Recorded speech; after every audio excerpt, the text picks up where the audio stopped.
Watch these hands. They could dance, they could sing, they could dance, they could watch these hands. They could dance, they could sing, they could dance, they could... My name is Forbes. I'm a musician who happens to be deaf. I'm also the co-founder of a non-profit organization called the Deaf Professional Arts Network that makes music and music culture accessible for the deaf and hard of hearing community. And we're here in Austin, Texas.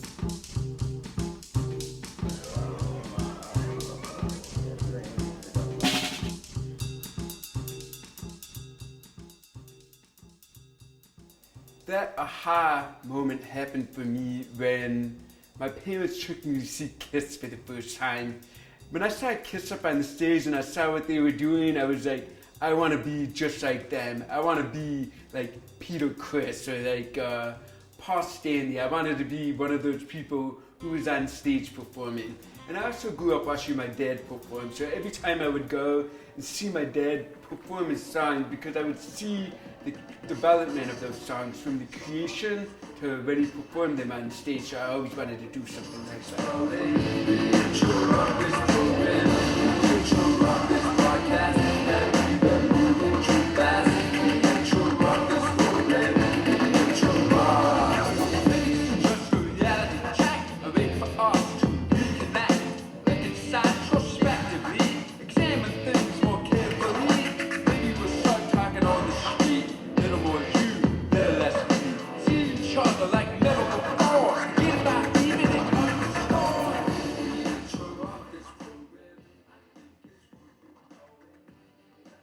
My goal was always to bring the hearing and the deaf community together.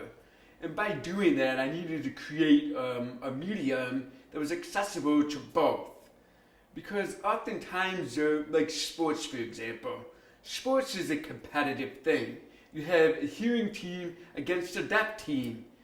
How many opportunities are there for deaf and hearing people to be together? Music is one of them, and with my music, I aim to make the show accessible by having the lyrics behind me, by being inclusive of everyone. And the talking, I do because my mom worked so hard for me to be able to talk. And I have this natural rhythm that I have to share, and I want to be able to do that with both my voice and with my hands. That is the reason I wrote the song Watch These Hands. I had people coming up to me and they were like, watching you is like watching somebody dance. They can dance, they can sing, they can dance, they can watch these hands. They can dance, they can sing, they can dance, they can... But the funny thing is, deaf people don't pay attention to the hands. They look at the face. The hands are a part of this whole thing. So when I'm performing, you can't just look at my hands, you have to look at my facial expressions. They convey exactly what I'm trying to say and the mood that I'm trying to express myself in. Watch These Hands is basically inspired by my life story. From the moment that I got that drum set when I was 5 years old to the moment that I met Eminem and I got the opportunity to work at a studio. It was basically my way of saying, you know, everybody's just like looking at me, and it's like, it's more about, look at what I'm doing. Look at the impacts in the lives that I'm changing. I mean, I never in a million years imagine myself as a role model, but I go to schools all over the country, hearing and deaf, and I talk to the students and I share my story, and really it's a story of doing what you want. I wanted to be a musician, but it wasn't like my parents were going to walk me into a studio and make that happen for me.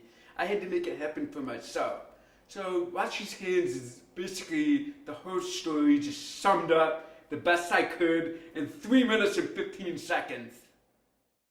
Deep Hand, the Deaf Professional Arts Network, is probably one of the proudest things that I've ever done. I was lucky to grow up in a musical family with parents and two brothers who made music accessible to me. And how they did that was when we would be in the car on the way to somewhere, my parents would always play music. And they would play it really loud so that I could be involved. And my mom would always lip sync along with all of the songs on the radio. So I'm really thankful that they did that to me. But when I was a student at the Rochester Institute of Technology in Rochester, New York, where the National Technical Institute for the Deaf is located, I realized how fortunate I was because there were I had a lot of friends who loved and enjoyed music, but they didn't understand the lyrics to music. They didn't understand what the artist was saying. So I felt like it was my job to make it so that they understood. They understood who Eminem was. They understood who Bob Dylan was and who he represented. It was important to me to show not just the feeling and vibrations of music, but there's actual meaning behind the music. How the whole Eminem thing came about was really, I met his publisher, Joel Martin. And the special thing about the relationship between the two of us is he had a deaf brother-in-law. That connection was enough for us to develop a relationship, and Joel really believed in me, and he believed in what I was doing, and he saw something there. So what happened was, I was a student at RIT, and I met Joel and gave me a piece of paper, and it said, if you want free tickets to see Eminem, please contact me. So I started emailing him all the time. I was emailing him, asking him about what different opportunities I could have in the music business. I told him I would even clean his toilet. I know that most successful people start at the bottom, so I was willing to do whatever I possibly could to get my foot in the door. During that time, I decided to go back to school and just keep moving forward, and that's when I realized that I was always signing songs in sign language to my friends so they could enjoy music. So really what happened in a nutshell was a friend of mine, Adrian Mangiarotti, created a video of me performing Eminem's Loser Shop. And I decided to call the studio where Eminem worked at, and I got a hold of his publisher, and I said, I have something I want to show you. So at that time I was in college at RIT in Rochester, New York. I flew home to Detroit to see my family for Easter and took a side trip to the studio to show them my work. And when I went in the studio, I thought I was really just going to show Joel, but it ended up being everybody in the room. Eminem was there, all of the people who work with him. And I showed them the video, and at the end of the video, everybody was kind of quiet. And Eminem looks at me and he's like, deaf people like music? He was so shocked, and it's really, that became one of my missions, is to prove to people that deaf people do appreciate music. Deaf people buy songs on iTunes. Deaf people buy Beats headphones. Deaf people want to be as included as anybody else. People always perceive that there's something wrong with the ears, with this little box, when really there's nothing wrong with us. We can do many things that hearing people can.